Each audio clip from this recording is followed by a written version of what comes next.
Welcome. Welcome. Let me get my sound check first and foremost before I start yapping.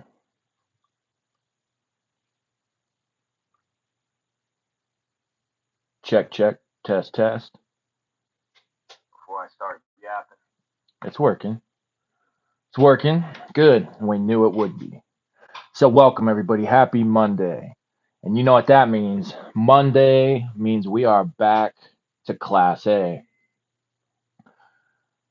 And because we finished up the very powerful text, Karma Yoga, last week by Swami Vivekananda, then that means this week we are on to the Hermetica. Like I told you, I warned you, I gave you a heads up.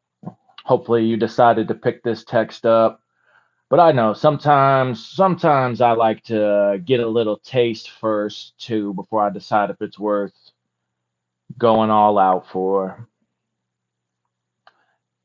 Listen to a chapter or so, and then I pretty much usually end up always buying it anyway. But hopefully, you'll enjoy it one way or another. So welcome. This is Jay Baldale. And if you're new to this channel, which let me start by actually expressing some gratitude as well. Thank you to those of you who came over the weekend at the recommendation of the very powerful, very wonderful Travis Magus. And Travis, let me express my gratitude to you. Thank you for the shout out. Thank you for all you have done to help me along the path. You are truly wonderful. You are truly a diamond in the rough. And so thank you. And for those new subscribers, it's great to have you here. And for anybody else who might be new to this channel, welcome. And if you end up enjoying this content, be sure to hit a like, share, and subscribe. And to a few of you, because I know I've had at least a dozen or two now who I think have just kind of randomly happened across my channel. So if you aren't already subscribed to Travis Magus's channel, well, that's a channel worth looking into. That's for certain. He also reads different texts over there and provides different teachings. And he, like I said, he is one of those lights in the darkness. All right, you guys. So we will today be starting this one out. You know that. I said that. And it's going to be great. The lost wisdom of the Pharaohs. This one here is powerful. Welcome into all of you just coming in. This one here is very powerful. And this one here is one of those ones that again I haven't actually read the book in my hands. I've listened to this one in an audio book I think twice now. Once like a maybe 2 years back, and then once again pretty recently. And so that's what kind of inspired me to say, let's do this thing. Let's read this book. So we will get our music going. We will pull our card, and then we'll get into it. Today also, we're probably looking at about an hour and a half, maybe even a 2 hour stream because the introduction is kind of long. And I want to at least also get the first, if not the second chapters done as well. One thing that's nice about this one, though, is it's a bit smaller book in terms of total pages, but also just the actual size of it and the way it's got a bit larger print. So we should still get moving through it at a decent pace. Let's start like we like to with a pull of the tarot. And Dub VT, welcome. Always so great to you. Dub says, ready for the wisdom? Thank you for reading. Absolutely. And thank you for being here. I'm looking forward to it. Speaking of Travis, that was a powerful stream, that last chapter of Cosmic Doctrine. And that was one of those few times where I probably otherwise I might have been a little bit like, oh man, you're starting this late at night, but I was already up. We had already gone. We had a local class on the Holy Guardian Angel, and it was a really great class tied in with some quantum mechanics, some Jungian psychology. So for Travis to come on in that last chapter to be Dion basically saying that same thing was very synchronistic. Was a wonderful night, that's for sure. Hopefully, the rest of you can agree. Well, I guess at least about Travis's part. All right, then. Well, do we just take that card? Nah, we got to shuffle it up. Let's shuffle it up. If it really wants it to be known, it'll come back to us. All right, Book of Thoth, as we get into the lost wisdom of the Pharaohs, what would you like us to know? You know, one of my friends slash teachers, well, I consider him a teacher because he taught me a lot, but he would tell me, don't be calling me a teacher. He would say that for sure. He said often that what we often think of as ancient Egyptian is actually ancient Greek. It's more like Greco-Egyptian, that actual Egypt was as far away from the Greeks as we are from the Greeks. So it's crazy how when you really put things in perspective like that, or I've seen a post go around talking about how Cleopatra was actually closer to the iPhone than to the pyramids being built. So, boy, oh boy, that time when you put things in perspective like that, it certainly is eye opening. And Lorena Violetta, welcome in, says, you talking about God. Definitely, Lorena, that's what we do over here on this channel. We talk about God in all sorts of different ways. So if you end up enjoying the content, then welcome. Hopefully, you'll stick around to learn some more. And right now, we're going to find out how God wants to talk to us through a pull of these cards. Let's see, one more shuffle, and then we'll see. Let's see, that one there at the bottom of the cut. It is, what is it? It's the Aeon card. Nope, not at all. It's a discs. The 10 of discs. We've seen this one pop up before. We like this one. This one, as I've said before, so if you look at it in terms of this is kind of the lowest of the low as you can, as low as you can go on the tree. Well, from here we've got nowhere to go but up. The 10, so Malkuth on the sphere of life in the lowest world of Asat. Real earthy. This card is real earthy, and this card is also Mercury and Virgo. I think if I remember right, it's Mercury and Virgo. Yeah, it is. Duh. That's why there's all the Mercury on it. Mercury, so we already know that mind, that psychopomp, but also Mercury, as in like Hermes, right? Like the Hermetica or Thoth. That wealth, this card of being, and Hermes, I've already said also how Mercury is double happy in Virgo because it is not only at home in Virgo, but it's exalted in Virgo. So Mercury and Virgo get along really well, and that's we see that represented here, as in you see the glyph of the tree of life, all these coins with all these different mercurial symbols on here. You got the Hebrew over here, Bet, magician. You got the Enochian over here. You got Raphael right there in Hebrew on the tree of life. Down here, cool too, on the bottom in the Malkuth sphere, we actually see what looks kind of like that staff Frater Akkad hit us with, where you see the three mother letters kind of in the shape of a caduceus of sorts. So I feel like this card definitely is telling us that we are, we're right here, right now, doing the physical world thing, but also the ways that we are going to study into a mercurial or a hermetic nature. Well, sure enough, it's right in front of our face.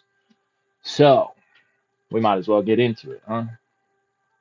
But also maybe you're one of those people who that's like actual wealth in the material world. Maybe today was your payday. Maybe you're one of those people who your money hits at the beginning of the week instead of the end. Maybe you invested in some stocks and you just, oh boy, they paid off big time. I can't say for sure. Only you can say for sure.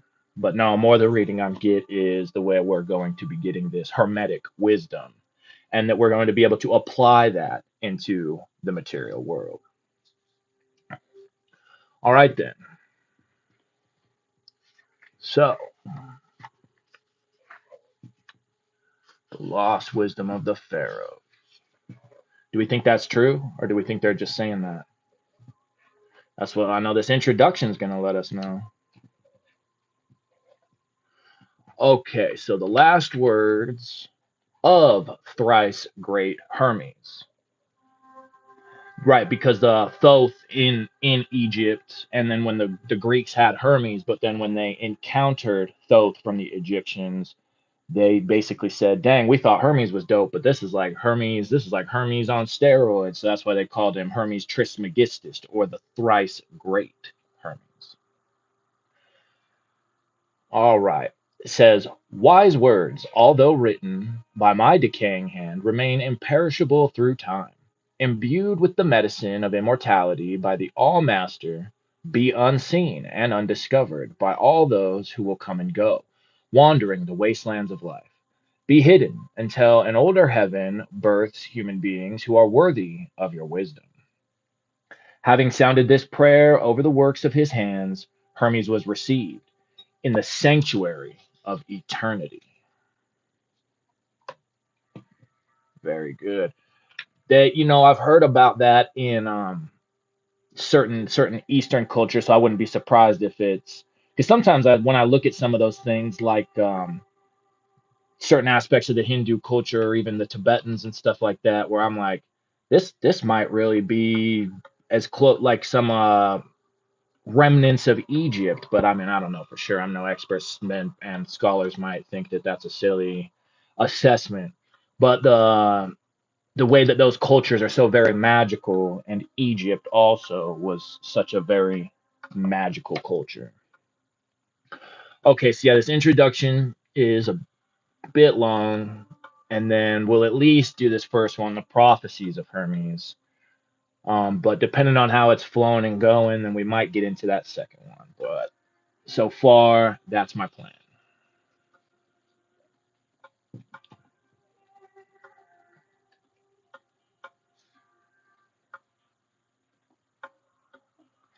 Let me drink a little water, and then we'll do it. Oh, and I need to pull up my other chat in case any funny guys or funny girls want to come in again. Nope, nope. It's not Christian stuff, so nobody cares to come be triggering, or at least attempt to be triggering, or who knows. These people out here. Some people really got nothing better to do, I guess, than come in here thinking they're hitting a mic drop with a Bible verse. That's like my one friend that I bring up. He likes to do that with, like, because drinking the Kool-Aid about the Jewish people, and so he likes to, like, just drop random verses that certainly can be read, and when you do read them are like rather alarming. But again, these are initiated texts. These aren't meant for the profane. So what he's doing reading them, I don't know, other than trying to upset himself, I guess.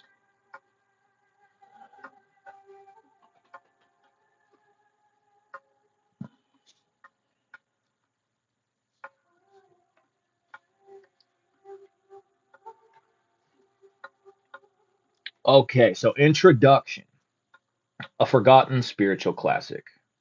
The Hermetica is a collection of writings attributed to Thoth, a mythical ancient Egyptian sage whose wisdom is said to have transformed him into a god.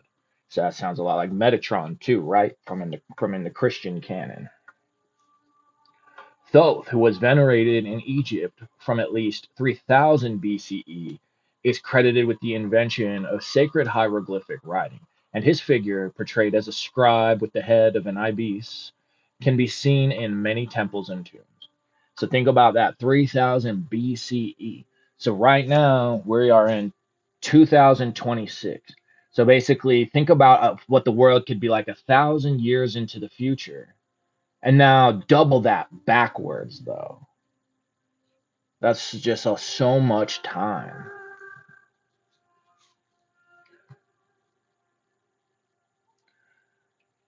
He is the dispatcher of divine messages and recorder of all human deeds. In the great hall of judgment, the afterlife court of the god Osiris, Thoth would establish whether the deceased had acquired spiritual knowledge and purity, and so deserved a place in the heavens. Thoth was said to have revealed to the Egyptians all knowledge on astronomy, architecture, geometry, medicine, and religion, and was believed by the ancient Greeks to be the architect of the pyramids. The Greeks, who were in awe of the knowledge and spirituality of the Egyptians, identified Thoth with their own god Hermes, the messenger of the gods and guider of souls in the realm of the dead. To distinguish the Egyptian Hermes from their own, they gave him the title Trismegistus, meaning thrice great, to honor his sublime wisdom. The books attributed to him became collectively known as the Hermetica. Although largely unknown today, the writings attributed to Hermes/Thoth have been immensely important in the history of Western thought. They profoundly influenced the Greeks and, through their rediscovery in 15th century Florence, helped to inspire the Renaissance, which gave birth to our modern age. That reminds me, I was like, "What?" I swear I was actually trying to say something about the Tibetans and so things like this Egyptian wisdom, or even some of that the Tibetan stuff, Hindu stuff.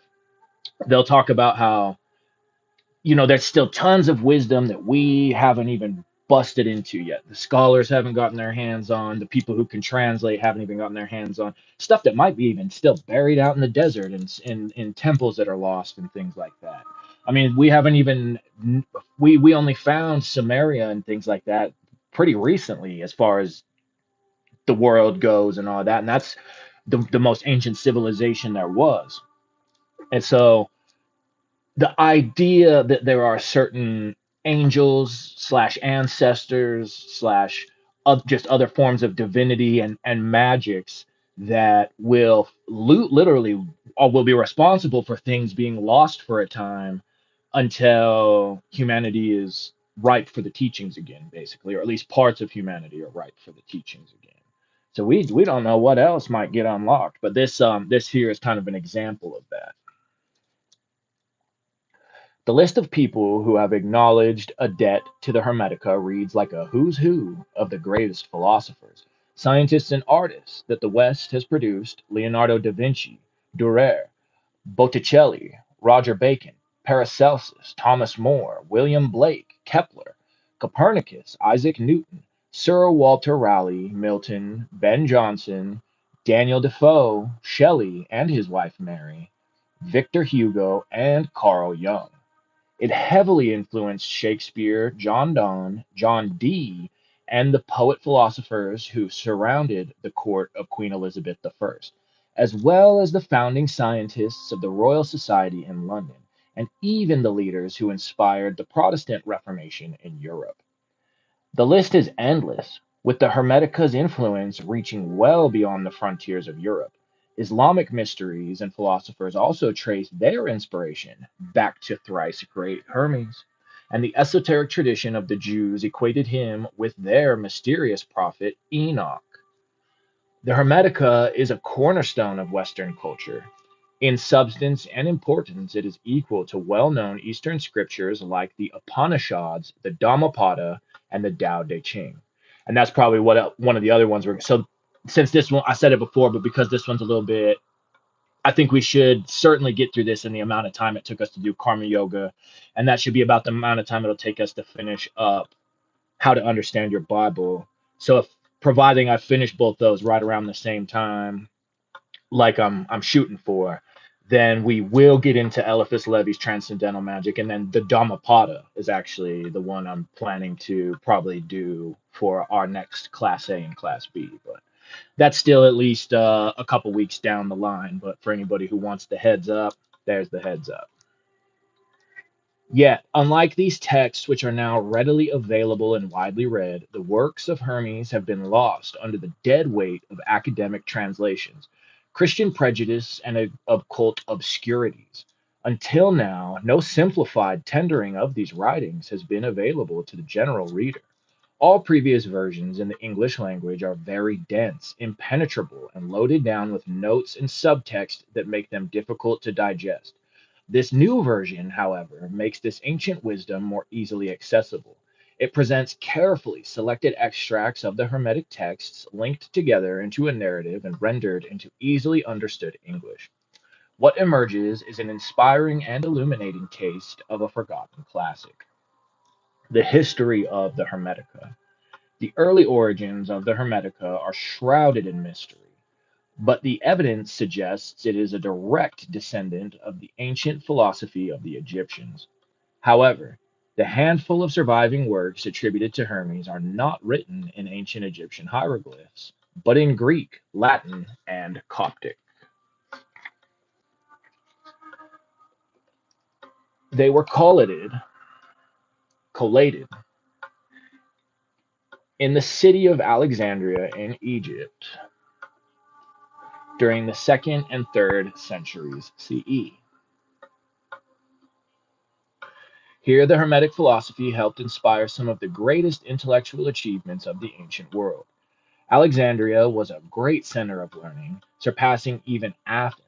Its founder, Alexander the Great, had conquered and united Greece, Persia, Egypt, and India into one vast empire.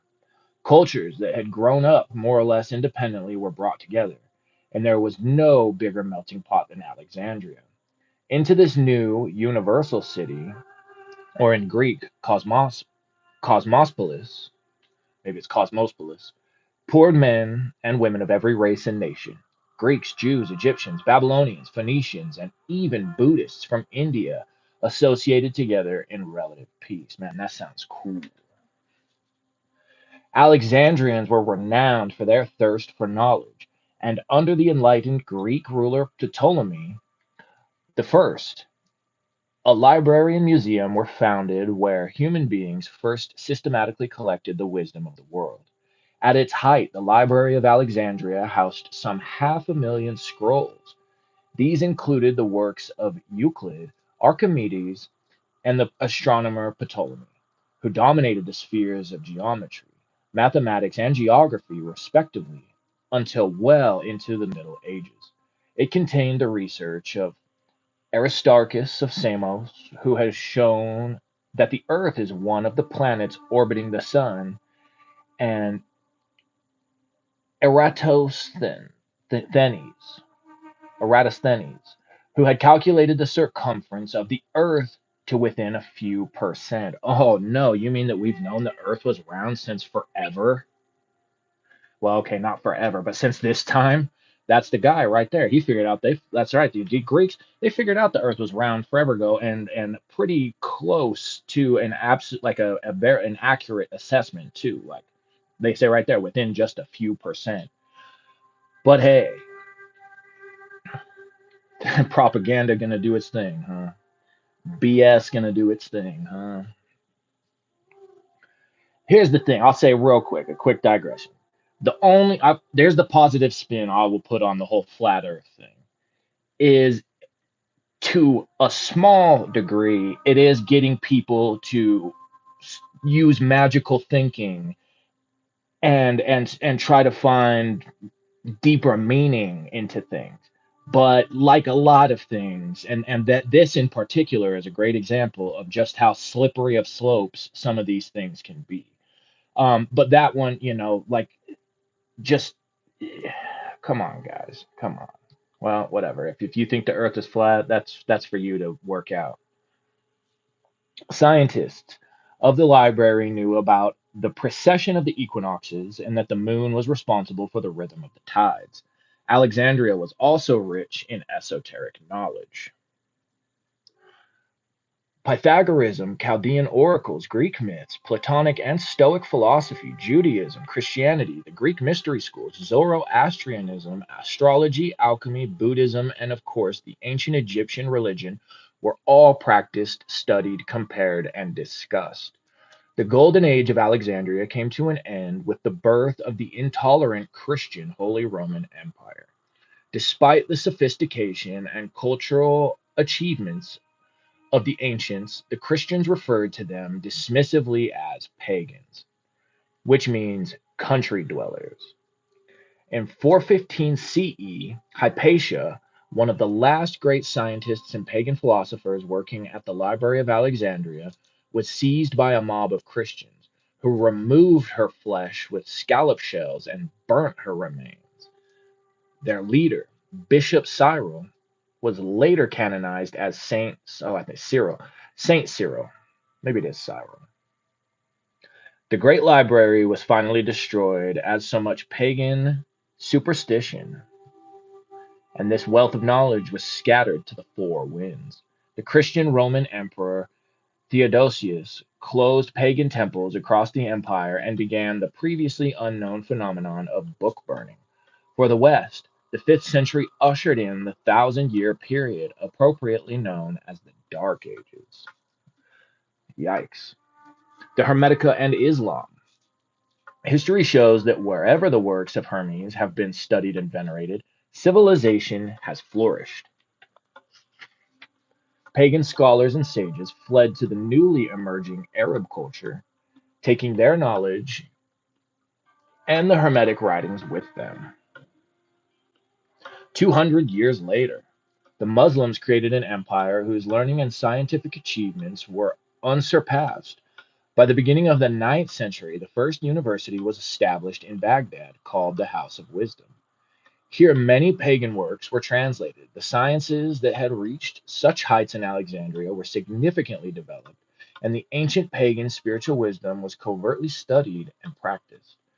From its exalted position amongst the sacred scriptures of Egyptian spirituality, the Hermetica became the secret inspiration for an important undercurrent in Islamic philosophy and the holy book of unorthodox religious sects such as the Sabaeans. We would never have heard of the mysterious Sabaeans had they not come into conflict with the religious authorities of their day. Several centuries after the death of its founder, Mohammed, Islam was beginning to succumb to the same desire for orthodoxy that had arisen in the Christian West. Heretics were to be rooted out, if necessary, with violence. In 830 CE, a powerful caliph was passing through the city of Haran when he noticed the strangely dressed Sabaeans and questioned their leaders. Asked to produce their sacred texts, they returned with the books of Hermes. The genius philosopher scientist, Thabit ibn Qura was a Sabaean who in 810 CE wrote the following rousing defense of Hermetic paganism. We are the heirs and propagators of paganism. Happy is he who, for the sake of paganism, bears the burden of persecution with firm hope. Who else have civilized the world and built cities, if not the nobles and kings of paganism? Who else have set in order the harbors and the rivers? And who else have taught the hidden wisdom? To whom else has the deity revealed itself, given oracles, and told about the future, if not the famous men amongst the pagans? The pagans have made known all of this. They have discovered the art of healing the body. They have also made known the art of healing the soul. They have filled the earth with settled forms of government and with wisdom, which is the highest good. Without paganism, the world would be empty and miserable. Thabit ibn Qura. Another unorthodox group within the Islamic Empire who also traced their ancestry back to thrice great Hermes were the poets and mystics known as the Sufis.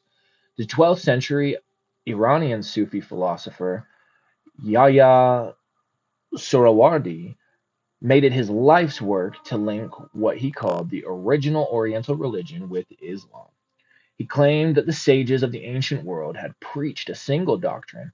This had been originally revealed to Hermes, whom Surawardi identified with the prophet known as Idris, in the Quran, and the Jewish prophet Enoch.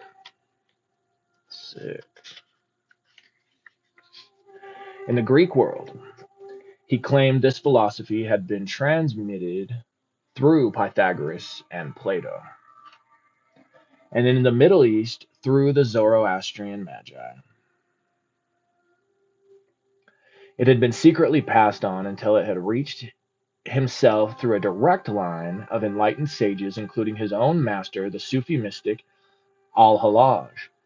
Not surprisingly, both Suhrawardi and Al-Hallaj were executed by the religious authorities for heresy. Al-Hallaj by crucifixion. Man, they was just burning and crucifying people all over the place. Hermes and the reawakening of Europe. With the Arab Empire becoming increasingly intolerant, the owners of the Hermetic books traveled in search of a safe refuge. In the 5th century, many fled to the tolerant city state of Florence in northern Italy, where this wisdom again inspired a great cultural flowering. In 1438, the Byzantine scholar Gemistoplethon made available to the awestruck Florentines the entire lost works of Plato. These and other pagan works were translated into Latin for the first time. The ruler of Florence, the philanthropist and scholar Cosimo de' Medici, established a new Platonic academy, a group of intellectuals and mystics who found their inspiration in the ancient pagan philosophy. It profoundly influenced great names like Leonardo da Vinci, Michelangelo, Botticelli, and Raphael, who began painting pictures of the ancient pagan gods. Botticelli's Venus and Mars, for example, was painted at a precise astrological moment as a talisman of occult radiance, capable of magically transporting the viewer to an altered state of spiritual awareness. Should we look that one up real quick? Botticelli's Venus and Mars.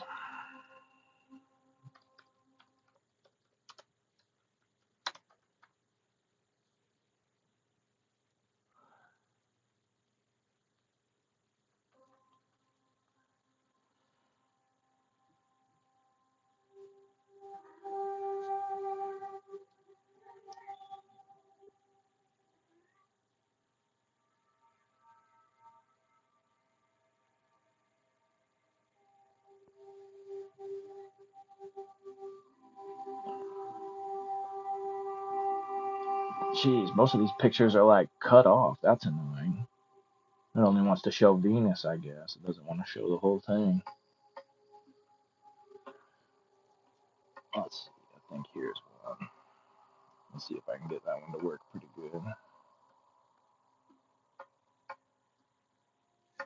Okay, so take a look. Oh, my orientation is locked. I can't do that. Okay, so that's it right there. Pretty cool. You might want to look it up on your own so you can get a better glimpse of the details. But just so you got an idea. Yeah, definitely look this one up on your own. You're going to want to take a much better look than that. That's pretty cool. I better leave that open. All right, then.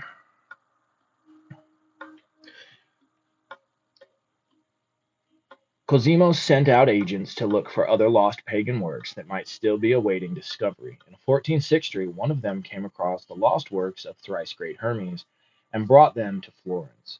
The Florentines had already the Florentines already reeling from the discovery that an ancient civilization of immense sophistication had arisen and fallen nearly 2,000 years before them, now believed they had in their hands the words of the most ancient sage of them all. Cosimo ordered his young Greek scholar Marsilio Ficino to cease his work on translating Plato and to begin immediately on this new Egyptian text. Ficino had it ready in time to read to Cosimo just before his death. The emergence of a glorious new culture in Florence signaled the end of the Dark Ages. We call this period the Renaissance, meaning rebirth, which is a fitting name, for at the heart of the Hermetic philosophy is the idea of being spiritually reborn. The ancient pagan wisdom arrived in Florence as a fortuitous moment in history. Within a few years, the first printing presses arrived in Italy, and the pagan wisdom was printed and dispersed throughout Europe.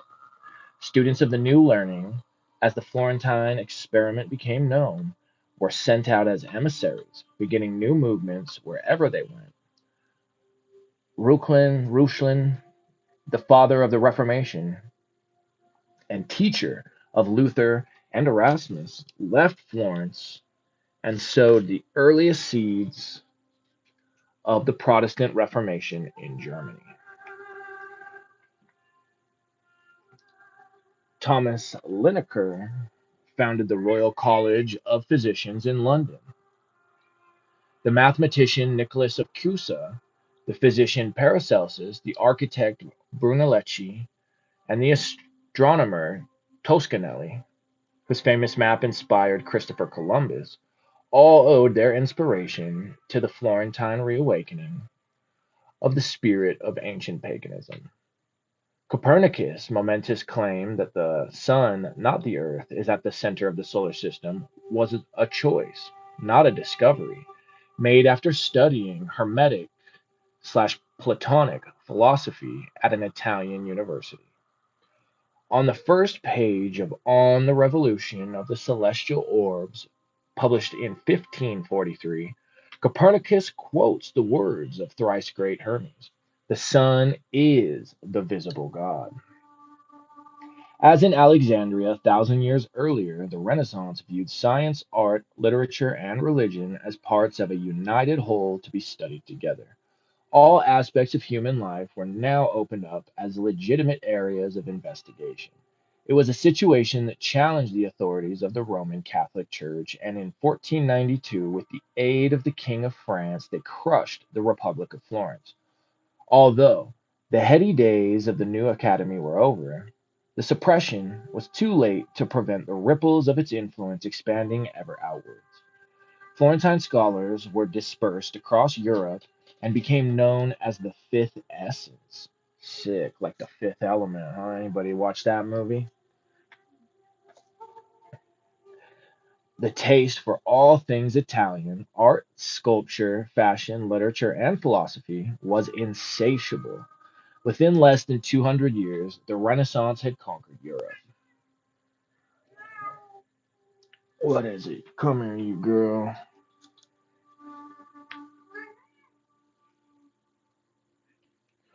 Come here, you girl.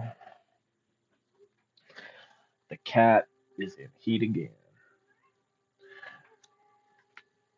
She has her kind of almost like seasons where it's like she'll be in and out of heat, in and out of heat for like a 6 month period, and then she just doesn't do it for like six, I don't know, handful of months at least, kind of like that. I don't know if that's how it works for all cats. I never really looked it up, or maybe for your cat, maybe you've got a cat and she goes into heat. The girls do that, the boys don't. That's how she's right now. She's trying to call for a boyfriend, but she's not having very much success. All right, the unifying religion. In England, the works of Hermes had a profound effect on the circle of courtiers surrounding Elizabeth I. Sir Philip Sidney, Sir Walter Raleigh, John Donne, Christopher Marlowe, William Shakespeare, George Chapman, and Francis Bacon were all acquainted with the works of the Egyptian sage. As Elizabeth's personal astrologer, whom she referred to as her philosopher, was the enigmatic Hermeticist John Dee. He was a brilliant mathematician and the first person to translate the complete works of Euclid into English. Dr. Dee owned the greatest library in England, and his home was regarded as a third university to Oxford and Cambridge. Imagine that. Imagine your book collection so legit that the universities come to you to study more. He was visited by, and so there's a good answer to that question when people ask, because I remember one time in one of Travis's streams somebody said, would you say that Crowley was like the Michael Jordan of occultism? You know, close, but I don't know that I would say that much. Crowley for sure was like a Kobe, but I would say that John Dee and Edward Kelly, I mean, they were kind of a package deal. That was more the Michael Jordan right there for sure. Dr. Dee, oh wait, I read that one. He was visited by scholars from all over Europe and made frequent journeys to Prague, where the first detailed commentaries on the Hermetica were being written. At this time, Prague was the capital of Bohemia, an enlightened republic where Hermetic scholars, Platonic philosophers, Jewish rabbis, and scientists of every nation found sanctuary at the court of Rudolph II. Europe was being ravaged by the wars of religion between Protestants and Catholics, and in Bohemia another way was proposed: Hermeticism. Evangelists of the new Egyptian religion of thrice great Hermes, such as Giordano Bruno, traveled extensively in Europe. Bruno interpreted the new sun-centered cosmos proposed by Copernicus in an entirely mystical way, as the rising of a new sun at the dawning of a new age. He believed that the Egyptian religion of Hermes was the ancestor of the Greek mystery schools, the religion of Moses and the Jews, and the birthplace of Christianity.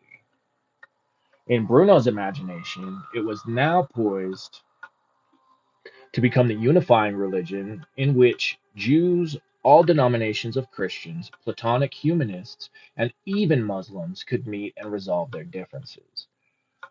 Bruno's courage and conviction was nowhere more clearly demonstrated than in his decision to return to Italy, where within a short time he was arrested by the Roman Catholic Church.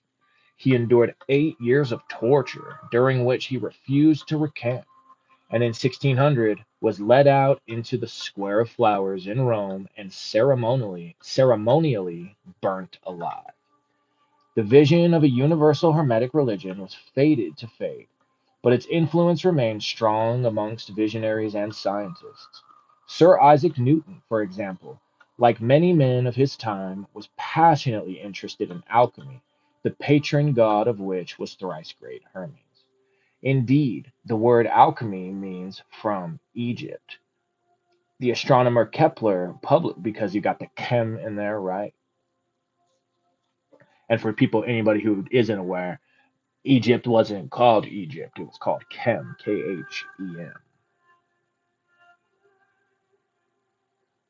The astronomer Kepler published quotes from the Hermetica in his greatest work, On the Harmony of the World. In 1640, the poet John Milton celebrated the wisdom of Hermes, writing, Or let my lamp at midnight hour be seen in some high lonely tower, where I may oft outwatch the bear with thrice great Hermes, or unsphere the spirit of Plato to unfold what worlds or what vast regions hold. The immortal mind that hath forsook her mansion in this fleshy nook, this fleshy nook. All right, the demise of thrice great Hermes. At the same time as Milton was writing, and he's the one who also wrote Paradise Lost, if anybody doesn't know, John Milton. At the same time as Milton was writing, however, the ground was being cut away from under the authenticity of the Hermetica. Previously, these works had been believed to be of extreme antiquity, dating back to the time of the Pharaohs. In 1614, a scholar called Isaac Casaubon published a textual analysis of the Hermetica, which showed quite correctly that the grammar, vocabulary, form, and content of the Greek versions of these works dated them to no earlier than the second and third centuries CE. They were not written by an ancient Egyptian sage, he claimed, but by scholars in the city of Alexandria. So yeah, you see that a lot, where a lot of times, if I remember right, they talk about that a little bit right here too, where a lot of texts, like think of the Book of Solomon, even pretty much everybody agrees that that didn't actually come from Solomon, but probably other like medieval magicians who wanted to write under the name Solomon, or even the Kabbalion, which is often looked at as like a hermetic wisdom. I mean, there's debate up in that, but about all that, but we don't need to get into all that. But that, even how it was written as but written by the three initiates, but there was no name on it, even though I'm pretty sure they said William Walker Atkinson actually wrote that one. So a lot of times where people would attribute certain texts to either famous sages, we could call it, or famous initiates, or else the gods themselves.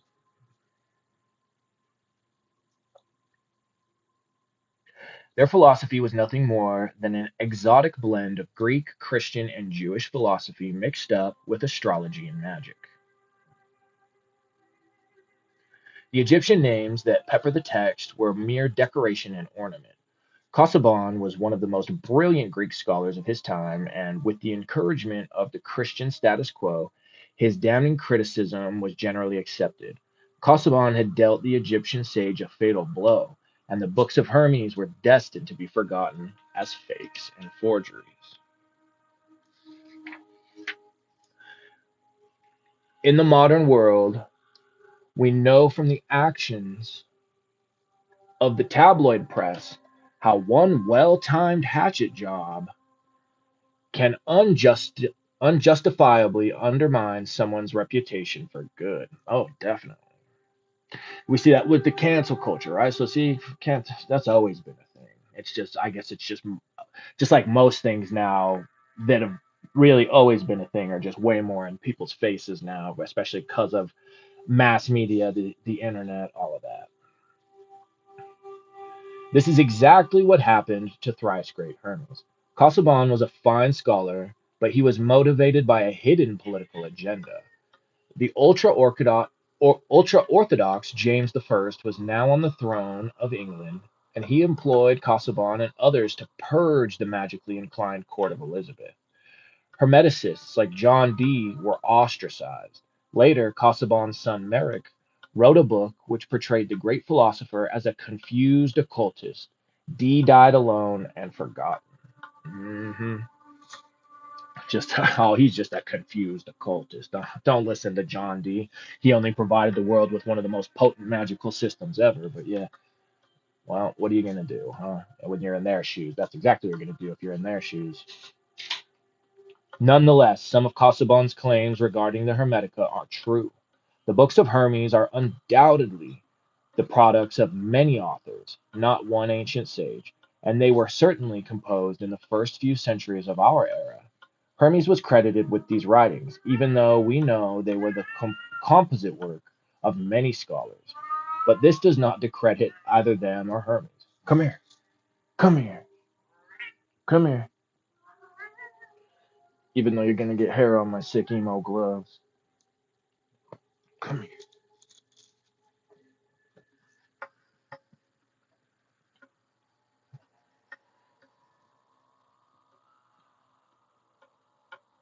All right, pretty sure right there. It was a common practice in antiquity for authors to ascribe their work to the god who gave them their inspiration. This was a mark of respect, not an attempt to deceive. On the second charge, Casaubon also right to claim that the Hermetica was written down in second century Alexandria, but all the modern evidence suggests that it does in fact express Egyptian beliefs filtered through the understanding of the Greek scholars of the period. Even if all Casaubon's criticisms were correct, this would neither diminish the Hermetica's wisdom nor alter the fact it has profoundly influenced some of the greatest minds in history. As the old Christian Gospels and older, as old as the Christian Gospels and older than the Quran, it is one of the great sacred texts of the world. It is worthy of respect and study for these reasons alone. The wisdom of the Pharaohs. When Casaubon was writing, very little was actually known about ancient Egypt.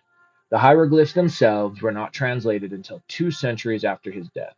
Consequently, many modern scholars now believe that he was wrong to see the Hermetic philosophy as a second century invention, especially since the discovery of the pyramid texts of Saqqara at the end of the last century.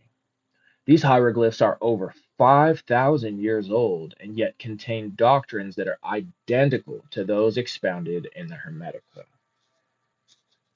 This suggests that the Hermetica may indeed contain the wisdom of the Pharaohs, which scholars in second century Alexandria reworked for contemporary readership. The Hermetica contains passages reminiscent of Jewish, Christian, and Greek works, and Casaubon saw this as proof that the Hermetica is a forgery, created from a hodgepodge of these other philosophies. Alexandria was such an eclectic environment that this is plausible. The ancients themselves believed, however, that these traditions were influenced by the Egyptian philosophy contained within the Hermetica. The Jews lived for many years in exile in Egypt, and their greatest prophet Moses was brought up as an Egyptian. Many early Christians lived in Egypt, and the Greeks were in awe of the Egyptians, compared to whom they felt like children.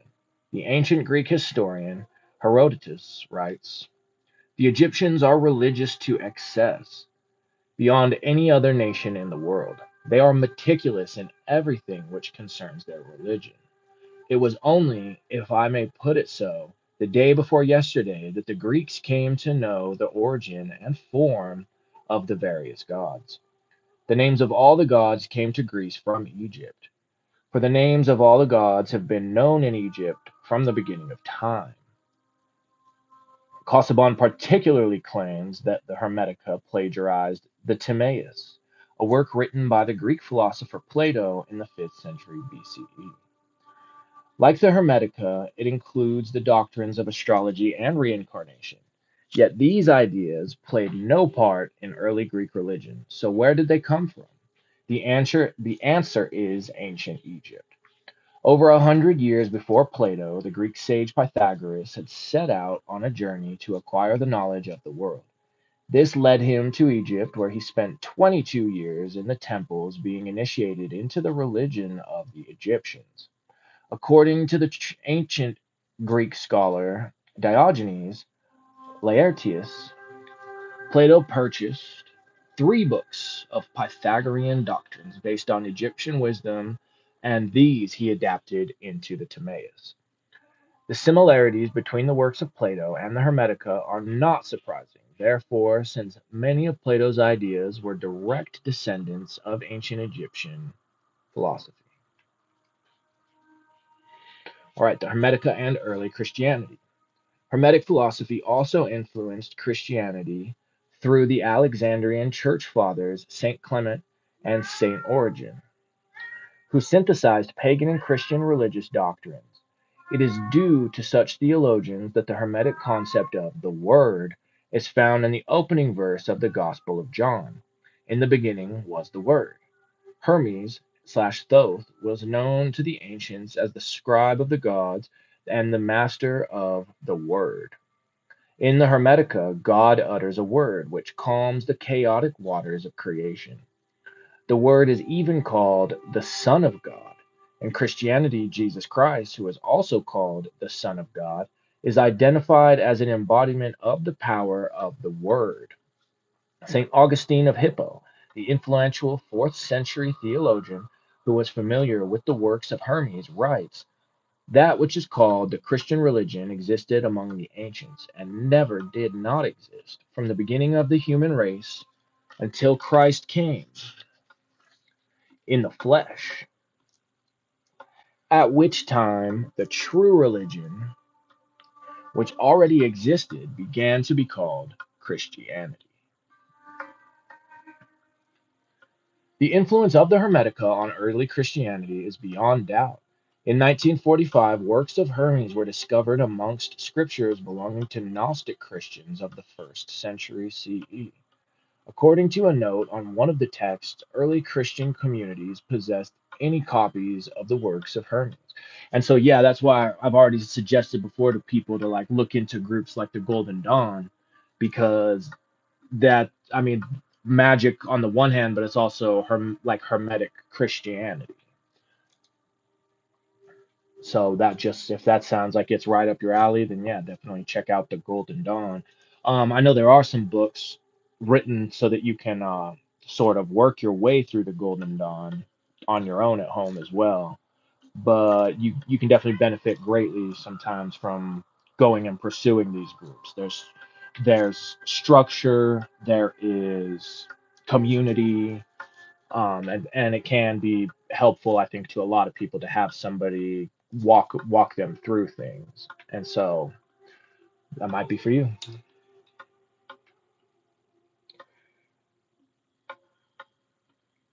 Just a few yards from the place where these scriptures were found are ancient Egyptian tombs. These were inhabited by early Christian hermits, such as Saint Pachomius, the founder of the first Christian monastic communities. The walls of these tombs are covered in hieroglyphs ascribed to the great god Thoth, or Hermes. They describe a spiritual rebirth into knowledge of God. In such places, early Gnostic Christians pored over the Hermetica. Under its powerful influence, they composed their own philosophy of a saving gnosis, or Greek for knowledge, a direct knowledge of God bestowed by the Messiah Jesus. Sick.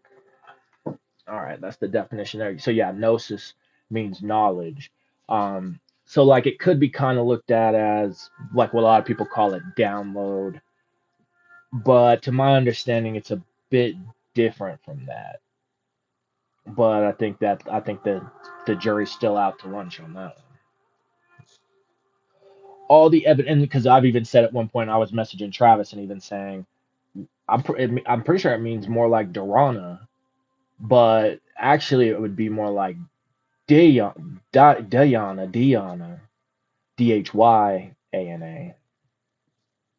But yeah, again, I think that it just depends on who you ask on that one. All the evidence suggests that Casaubon was wrong to simply dismiss the Hermetica as some cobbled together mixture of many different philosophies. The Hermetica was undoubtedly written by Alexandrian scholars for a Greek speaking readership, but it contains a powerful echo of the ancient wisdom on which it was based. It offers us one of the best windows available to gaze into Egypt's remotest past. With its help, we can understand the mystical vision that inspired the awesome Giza pyramids. But what is the Hermetic philosophy that has held such a profound fascination for some of the greatest minds in history? The mind of God. At the heart of Hermes' teachings is one simple idea: God is a big mind. There you go. Everything which exists is a thought within the mind of God. So, see, you see that? Think about right now, think about the magician card, right? The Magus. Boom, exactly, WT. Boom. The Magus, right? The card of Mercury. Mercury, aka Hermes, aka Thoth, the mind. And the way that the mind literally cannot work without what? The elements, right? As soon as you come into mind, and then more manifestation pours down from that, then that's exactly it right there. This book is a thought in the mind of God. Your body is a thought in the mind of God. These ideas which are being discussed are thoughts in the mind of God. How can we understand this? I'll tell you a way you can understand this. Tatwashuti. Consider for a moment your own experience. Thoughts and feelings exist within your mind.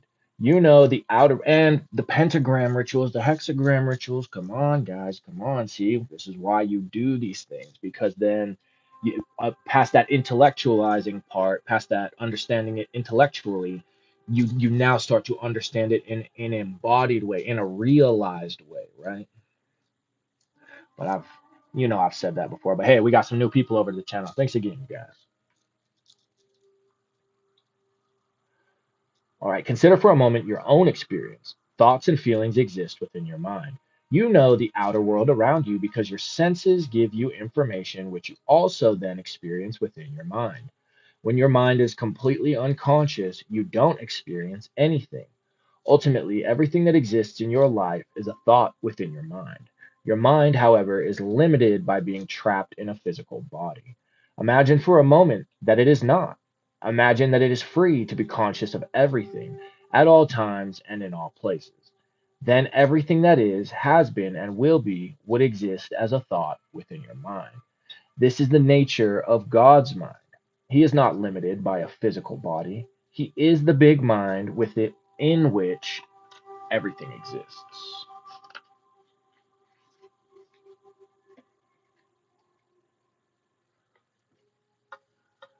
Hermes describes the mind of God as the oneness which unites everything. What does this mean? Again, look at your own experience. You experience many different things with your mind. Right now, you are reading this book. Before that, you may have been eating or walking in the country. Yet all of these different things are experienced by one thing, your mind. It is the oneness that unites all of your experience. In the same way, God's mind is the oneness which unites everything. Hermes says that this oneness contains all opposites. This paradox can be understood by once more looking at the nature of your own mind. Some things you experience are hot and others cold. Some are bright and others are dark. Some you call good and others bad. Nothing that you experience can be both cold and hot, because they are opposites. Yet both cold and hot are experiences which you have. Your mind is the one thing which contains all opposites. Hermes teaches that the mind of a human being is made in the image of God's big mind. If we can free our mind from the limitations imposed by the physical body, we can experience the mind of God. We were created with the specific purpose of learning to do this. This is the spiritual goal of human life. To reach this destination, we must expand our awareness. We must use the power of our little minds to reach out to God's big mind. To help us do this, Hermes narrates a dramatic story of how God creates and maintains the cosmos. It is through appreciating the awesome beauty of the cosmos and understanding the fundamental laws by which it functions that we can come to know the mind of God. It was this vision which fired the imaginations of the great minds of history. It inspired the birth of science by encouraging them to explore the mind of God by seeking to discover more of how the universe works. Some great modern scientists, such as Albert Einstein and Stephen Hawking, still describe science as an attempt to understand the mind of God. The Hermetic philosophy places man at the very center of God's creation.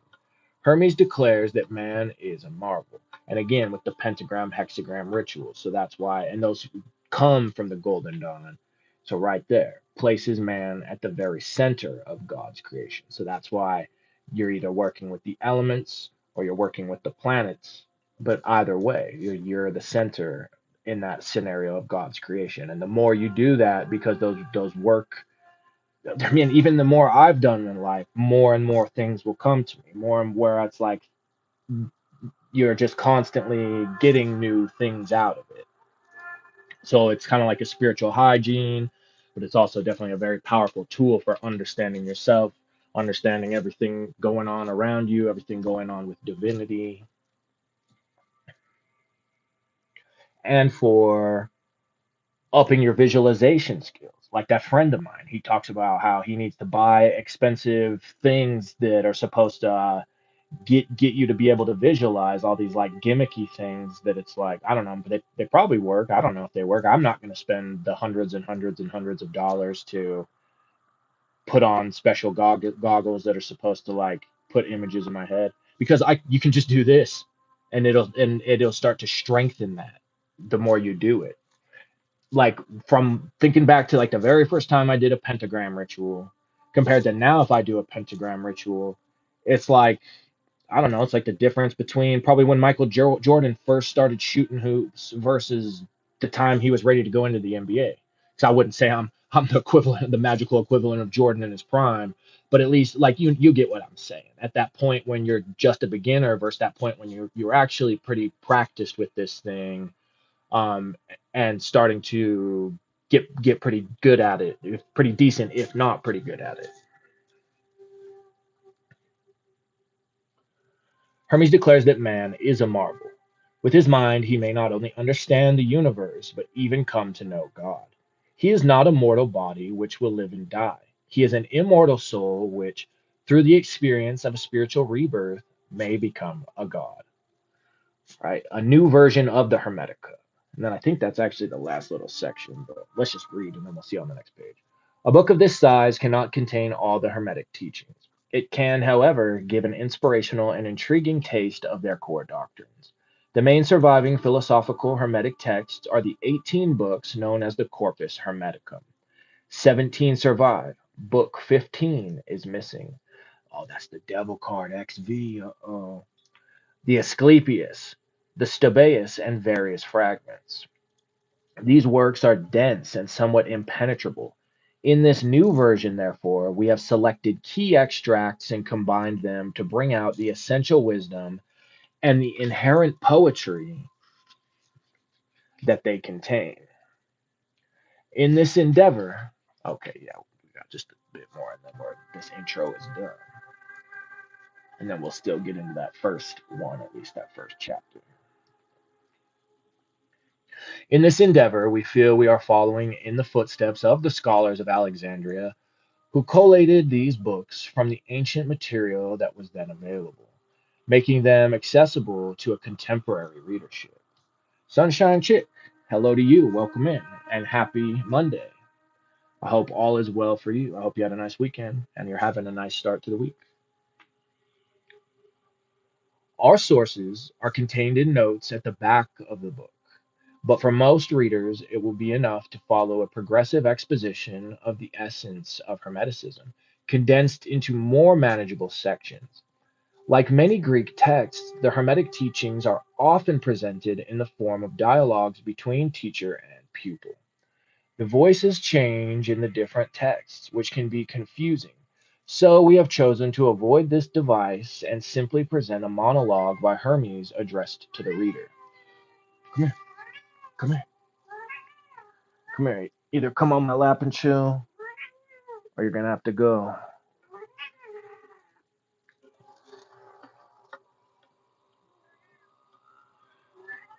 The voices change in the different texts, which can be confusing, so we have chosen to avoid this device and simply present a monologue by Hermes addressed to the reader. Although we have used the familiar term God in the explanatory notes which accompany each chapter, we have avoided this term in the text itself. Instead, we have used Atum, one of the ancient Egyptian names for the supreme one God. We felt that using this unfamiliar Egyptian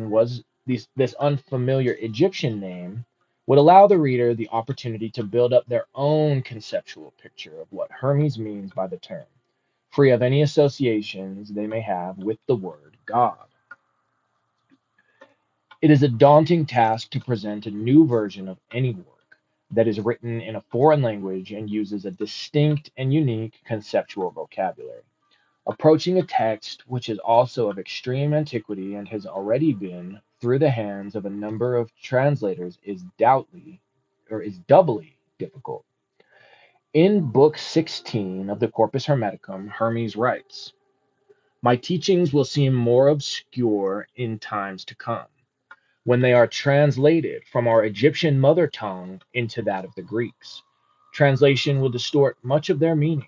Expressed in our native language, the teachings are clear and simple, for the very sound of an Egyptian word resonates with the thing signified by it.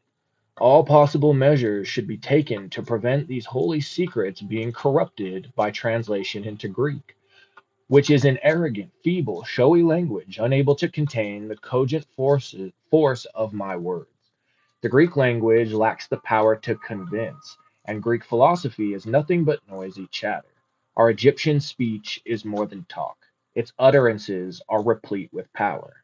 Jeez, tell them how you really feel, huh? In the ancient Egyptian language, the sound of a word had a magical power, which complemented its meaning. A view of language which we unconsciously retain when we talk of spelling a word. Right. So see, like, right. People will talk about that too. Spelling, casting spells, words having power, some languages having more power, you could say, than others. Translation inevitably means that we have lost this original power and clarity. Hermes teaches, however, that through the power of the mind, all things are possible. We have tried, through the power of contemplation, which Hermes advocates, to distill the essence of his teachings for a new generation of spiritual seekers. Although human culture has changed beyond recognition from the times of the ancient Egyptians, the essential mysteries of life have remained what they have always been and always will be. For those alive to these mysteries, the writings of Hermes are as relevant today as they were in the distant past. We hope this new version captures as much as possible of the Hermetic vision, playing some small part in restoring to this ancient wisdom the respect that it is due.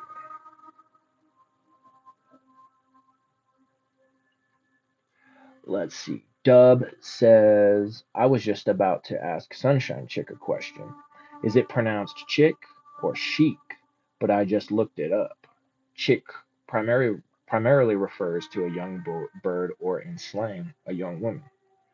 Yeah, that's the way I always had interpreted it. Like like she's a cool chick or she's a sunshine chick. She's the girl of the sun. She's a cool chick of the sun. But if we got that wrong, then please feel free to correct us on that one, Sunshine Chick. And also, I'm glad to see that you are having a good week and had a good weekend. All right, so this section one. So yeah, that intro I already warned you was pretty long. That took us over an hour. But then a lot of this is kind of written in this more where it looks kind of like a poetic style of writing, one line at a time rather than all the way across the page. So I know we can at least fly through this first one pretty quick, but maybe we'll do the second one too. Yeah, we'll see. Let's just get to it. I'm gonna drink a little water and then we will.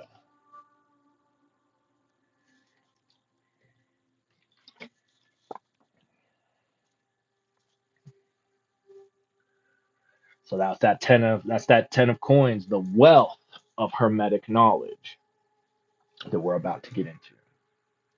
All right then, sunshine chick says pronounced chick like chick. Cool. All right. So the first chapter, the prophecies of Hermes.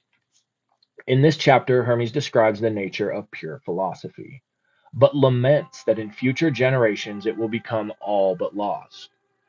The philosophy that Hermes teaches is not just a clever intellectual exercise, it is about focusing the mind in deep meditation on Atum, an ancient Egyptian name for God.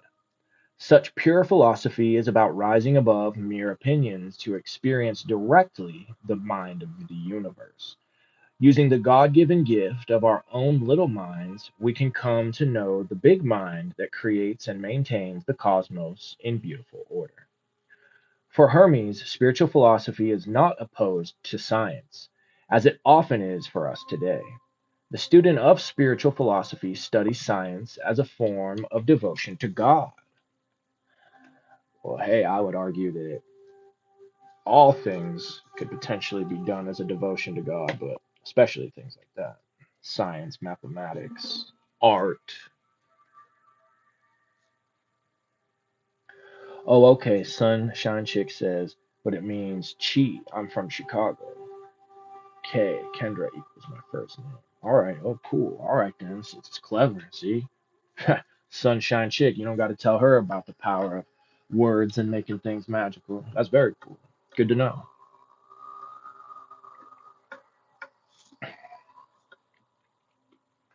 Through understanding the secrets of the natural world, he is overcome with a sense of awe and reverence for the Creator. He appreciates the perfect order of the universe as if he were listening to a grand symphony in which every melody has been exquisitely combined to compose one magnificent harmony. Oh, yeah, she like shy, right? I got you. Shy Town, as they say. I haven't been there in a long time. I haven't been there since the Blackhawks won the Stanley Cup in 2010. Yeah, yeah, it was 2010. They beat the Philadelphia Flyers. Sorry, Philly.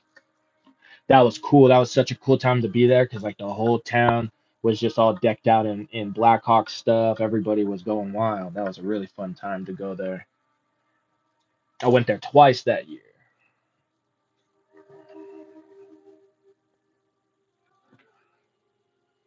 Hermes prophesies, however, that this spiritual philosophy will one day become lost and confused. Speaking from our distant past, he uncannily describes the predicament we find ourselves in today. Pure philosophy has been replaced by the teachings of clever intellectuals with no mystical understanding of life. Oh, yeah, that no way. That would never happen today. People have ceased to see the universe as a source of wonder and no longer revere it as the work of God. Spirituality has come to be dismissed by science as primitive superstition. The profound wisdom of the ancient Egyptians is thought of as a dead religion and as a little more than an archaeological curiosity. Hermes foretells that Egypt, once the home of spirituality, will become a desolate place deserted by the gods. Or out of compassion for future generations, Hermes writes his wisdom in books and orders them to be hidden, like a time capsule of truth. Hermes' vision awaits for its chance to awaken future generations who are lost and bewildered by life, people such as ourselves.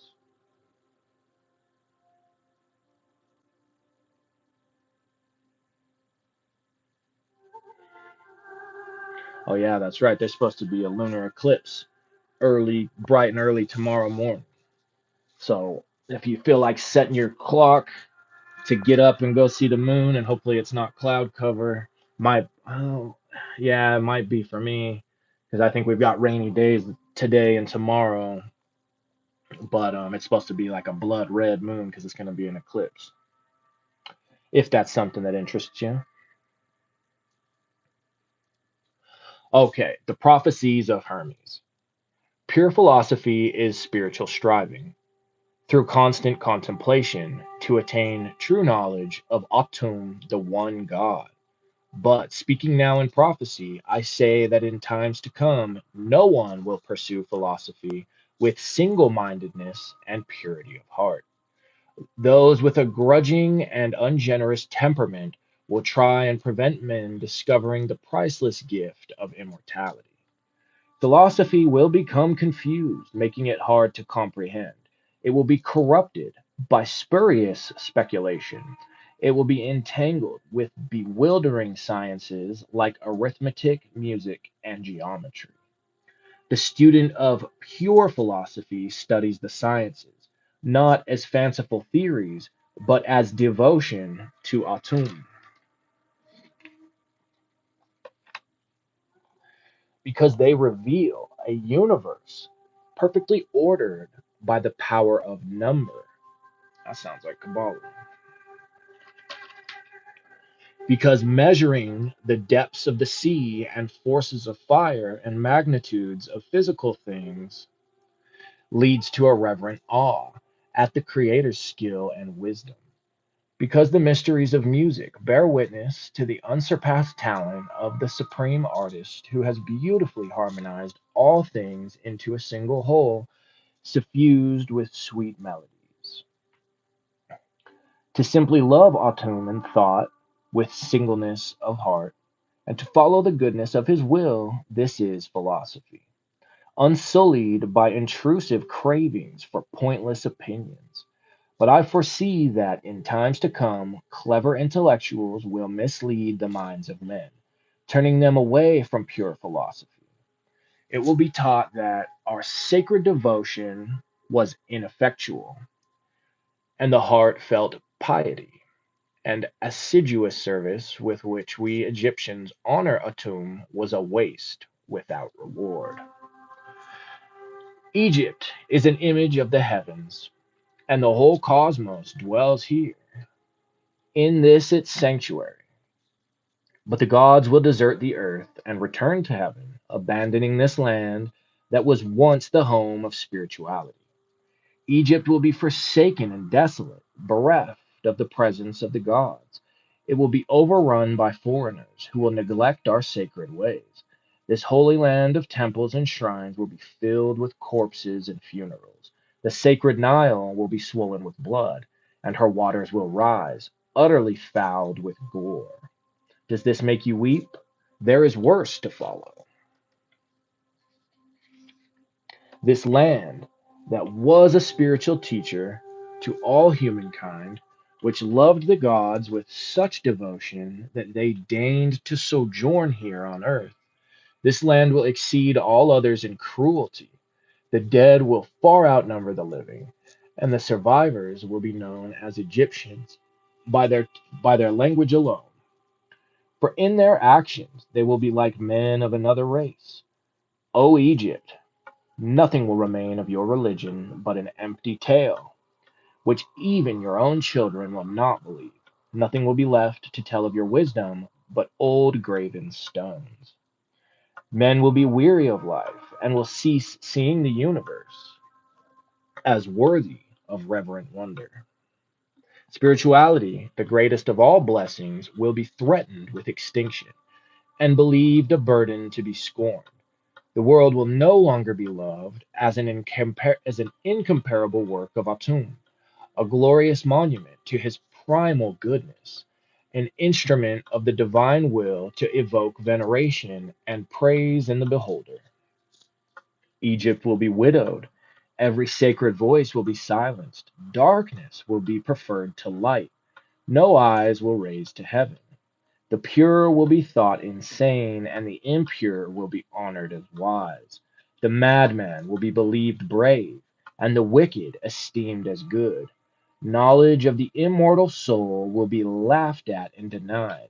No reverent words worthy of heaven will be heard or believed.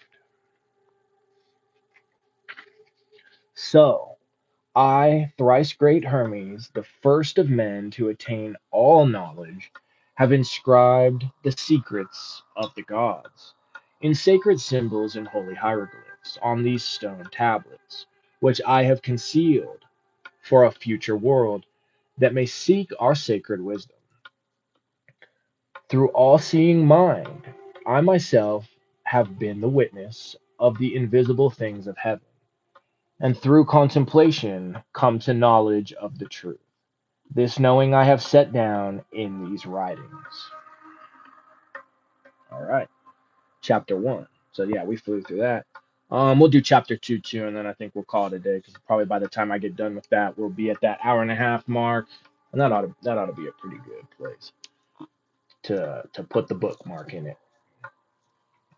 Okay, chapter two, the initiation of Hermes. In this chapter, Hermes describes a mystical vision of the creation of the cosmos, upon which all his later teachings are based. Hermes derives his wisdom from a dramatic mystical revelation. While his mind is alert, yet still and empty, he hears God speaking to him. Hermes asks to be shown the true nature of reality, and suddenly everything begins to change before him. In a mysterious vision, he witnesses the creation of the world. This vision is not meant to be understood intellectually, but contemplated like images from a dream. However, we can explore a little of its deep meaning. Hermes' first experience is of an all embracing divine light, which, as he watches, casts a shadow like dark, restless water. Later, he is told that this light is the mind of God, and the dark waters are the unlimited potential out of which God will fashion the universe. This is a mystical vision of the first act of creation, remarkably similar to the modern scientific theory of the Big Bang. An explosion of light and energy slowly cools to become the black womb of space, into which suns and planets and finally ourselves are born. This birth, like any birth, is accompanied by pain, and Hermes hears an inarticulate cry of suffering from the turbulent depths. The light then speaks a word which calms the chaotic waters. This word is like a blueprint that will organize a structured cosmos out of the chaos. Modern science might call it the fundamental laws of nature. This word is the first idea in the mind of God, from which everything springs. Initiated into the secrets of the creation, Hermes receives his divine mission from the Supreme Being. Only this knowledge, he is told, can save those who live in darkness. Hermes must become a spiritual guide to all mankind. So that sounds like what we've been talking about over here on this channel: knowledge and conversation of the holy guardian angel. Sounds exactly like that. Hermes did it. He called him up, and he got the mission. He got his true will.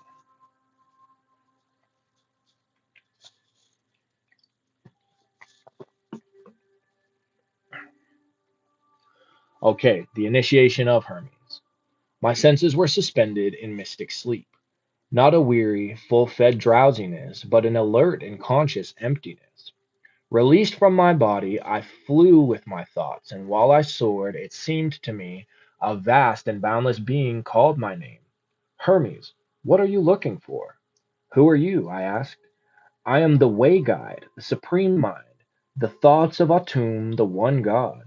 I am with you, always and everywhere. I know your desires. Make your questions conscious, and they will be answered. Show me the nature of reality. Bless me with knowledge of Atum. I begged.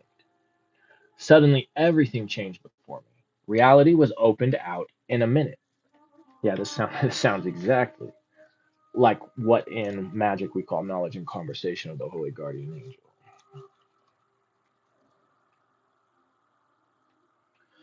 I saw the boundless view. All became dissolved in light, united with one joyous love, united within one joyous love. Yet the light cast a shadow, grim and terrible, which passing downwards became like restless water, chaotically tossing forth spume like smoke. And I heard an unspeakable lament, an inarticulate cry of separation. The light then uttered a word, which calmed the chaotic waters. My guide asked, do you understand the secrets of this vision? I am that light, the mind of God, which exists before the chaotic dark waters of potentiality. My calming word is the Son of God, the idea of beautiful order, the harmony of all things with all things. Primal mind is parent of the word, just as in your own experience, your human mind gives birth to speech. They cannot be divided one from the other, for life is the union of mind and word. Now, fix your attention upon the light and become one with it. When he had said this, he looked into me, eye to eye. And that's cap. If you're just listening to this, that's capital I to capital I. Until, trembling, I saw in thought limitless power within the light to form an infinite yet ordered world. And I was amazed. I saw in the darkness of the deep chaotic water without form permeated with a subtle intelligent breath of divine power. Autumn's word fell on the fertile waters, making them pregnant with all forms. Ordered by the harmony of the word, the four elements came into being, combining to create the brood of living creatures. The fiery element was articulated as the constellation of the stars, and the gods of the seven heavenly bodies, revolving forever in celestial circles. The word then leapt up from the elements of nature and reunited with mind the maker, leaving mere matter devoid of intelligence. My guide said, you have perceived the boundless primal idea, which is before the beginning. By Atum's will, the elements of nature were born as reflections of this primal thought in the waters of potentiality. These are the primary things, the prior things, the first principles of all in the universe. Autumn's word is the creative idea, the supreme limitless power which nurtures and provides for all the things thought that through it are created. I have shown you everything. Why do you wait? Write the wisdom you have understood in hieroglyphic characters, carved on stone in the holy sanctuary. Make yourself a spiritual guide to those worthy of the gift of knowledge, so that through you Autumn may save humankind.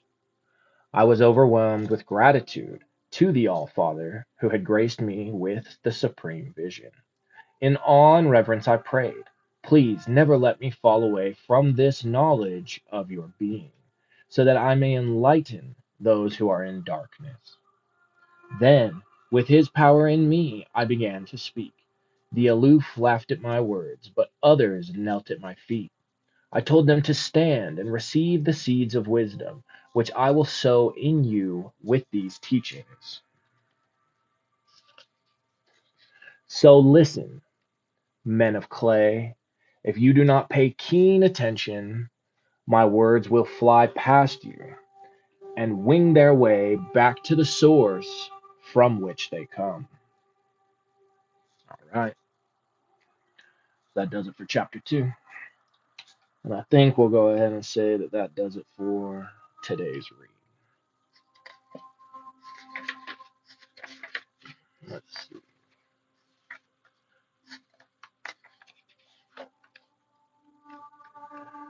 Yeah, we might as well because then yeah, we're gonna probably fly through this pretty quick because like you saw compared to that intro that took us 70 minutes and then these first two chapters we did in 10 minutes each, so two chapters 20 minutes. So yeah, we should fly through the rest of this. And then if we get done with this a little bit before how to understand your Bible, then I might go ahead and sprinkle in a couple of the shorter Crowley readings, or maybe the Tao Te Ching. But the edition of the Tao Te Ching I have is a lot like this, where the intro the intro takes a minute, and then you can just fly through the rest of the book and like, I mean, you could like read the whole book in about an hour, maybe two. So we'll just see how everything goes. But yeah, we better stop it there for today. That's a pretty healthy amount of reading. Hour and a half, pretty good amount of streaming. And then that gives us a chance to go contemplate on what we've heard.